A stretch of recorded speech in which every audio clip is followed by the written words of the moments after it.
Cudut. Ini saat saya berada di Masjid Agung, yang mana kita melihat Masjid Agung pada hari ini deknya juga sangat memprihatinkan ini. Nah, harapan kita kepada pemerintah daerah memang betul-betul bisa memperhatikan satu-satunya jalan Masjid Agung ini, masjid kota yang ada di Pangkalan Bun, yang cukup besar, termasuk masjidnya pemerintah daerah ini. Nah, Assalamualaikum warahmatullahi wabarakatuh. Hari ini kami silaturahmi kepada Ketua Pengurus Masjid Agung Kota Waringin Barat, khususnya di Pangkalan Bun, yang mana kita melihat sedikit Masjid Agung pada saat ini sudah tingkat untuk pembangunannya masih sedikit ada keprihatinan. Nah, untuk mungkin langkah-langkah ke depannya, selaku ketua bisa memberikan satu penjelasan sampai sejauh mana nanti ke depan. Demikian informasi yang kami dapatkan. Saya dengar informasi Masjid Agung Pangkalan Bun mengalami kebocoran, yang mana tingkat kebocoran ini kan merupakan salah satu gangguan nanti akhirnya kepada para jamaah kita yang untuk beribadah. Nah, sampai saat ini, sampai sejauh mana sebagai ketua pengurus menyikapinya, Bang? Terima kasih. Assalamualaikum warahmatullahi wabarakatuh.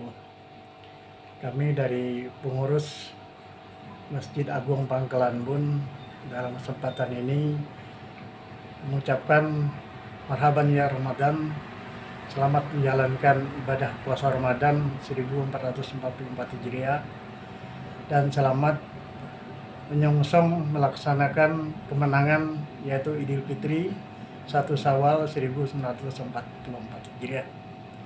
Baik, terkait dengan masalah Masjid Agung, kami alhamdulillah secara aklamasi terpilih Januari 2023 tadi untuk menjadi Ketua Umum Pengurus Masjid Agung Pangkalan Bun. Masjid Agung Pangkalan Bun itu seyogianya bukan milik masyarakat, tapi adalah milik pemerintah daerah. Karena masjid itu berdasarkan keputusan Menteri Agama Republik Indonesia ada tingkatan-tingkatannya. Jadi kalau di pusat itu ada Istiqlal, Masjid Nasional, di provinsi ada Masjid Raya, di kabupaten ada Masjid Agung, di tingkat kecamatan ada Masjid Besar, dan di tingkat desa ada Masjid Jami. Nah, itu tingkatan masjidnya. Nah, alhamdulillah kami di pengurus Masjid Agung Pangkalan Bun dengan kepengurusan yang baru ini baru berusia kurang lebih 4 bulan ini. Nah, maka dari itu dengan adanya pertemuan ini kami dari pengurus Masjid Agung sangat bersyukur sekali, karena melihat kondisi dari Masjid Agung itu setelah kami adakan evaluasi, kita lihat fisiknya, lihat keberadaannya memang sudah cukup memprihatinkan. Jadi memang saat ini perlu diadakan perbaikan-perbaikan, renovasi-renovasi terkait dengan fisik bangunan Masjid Agung itu. Itu yang pertama. Yang kedua, Masjid Agung itu secara fisik harus direhab, dibangun dan dipelihara oleh pemerintah daerah. Tugasnya adalah pemerintah daerah dalam rangka untuk menjaga kebersihannya, menjaga fisiknya jangan sampai ada bocor, menjaga lantainya jangan sampai ada keramik yang pecah.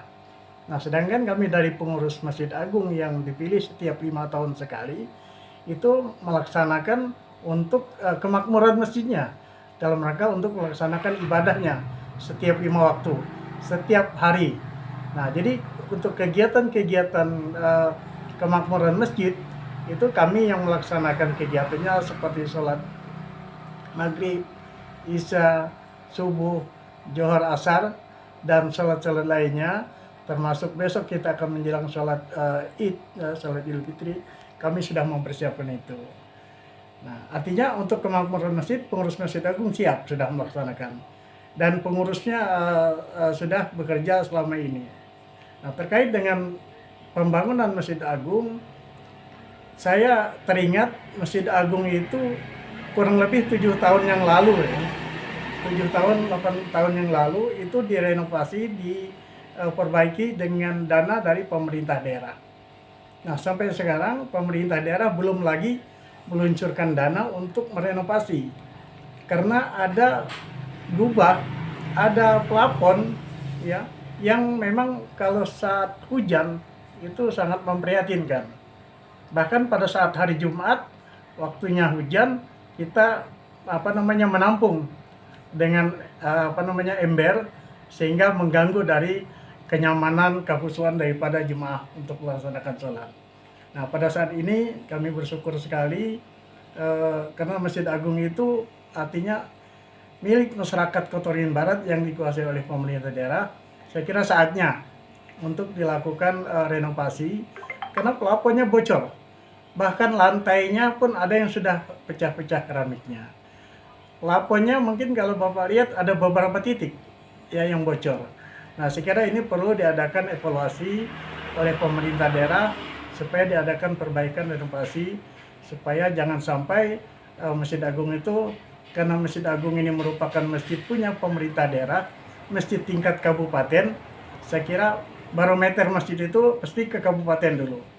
Nah, maka dari itu kami berharap supaya pihak yang terkait, yang berwenang terkait dengan rumah-rumah ibadah untuk melihat secara langsung keadaan Masjid Agung sekarang. Plafonnya banyak yang jebol, atapnya banyak yang bocor, lantainya sudah ada yang pecah-pecah karena kurang lebih 7-8 tahun ini belum ada perbaikan-perbaikan yang signifikan untuk kenyamanan para jemaah untuk melaksanakan ibadah. Nah, Saya kira secara singkat itu dulu. sedikit Bang, mungkin ada saat ini usulan untuk desain perencanaan sehingga bisa menjadi salah satu pembahasan nantinya, Bang. Ya, kami memang dari pengurus masjid yang baru terpilih ini, kami ingin mengadakan silaturahmi dengan pihak pemerintah, lebih khusus kepada Bapak PJ Bupati Kota Waringin Barat, supaya bisa memperhatikan Masjid Agung itu.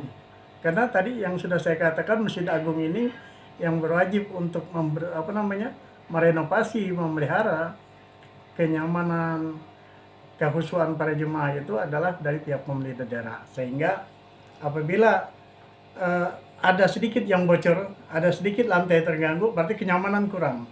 Nah, maka dari itu kita berharap dari pemerintah daerah untuk melakukan pengecekan ke Masjid Agung, karena sudah tidak cuma satu yang bocor, tapi sudah ada beberapa titik yang bocor. Maka itu perlu diadakan perbaikan-perbaikan. Oke. Demikian wawancara kami sekilas kepada Ketua Pengurus Masjid Agung Kota Pangkalan.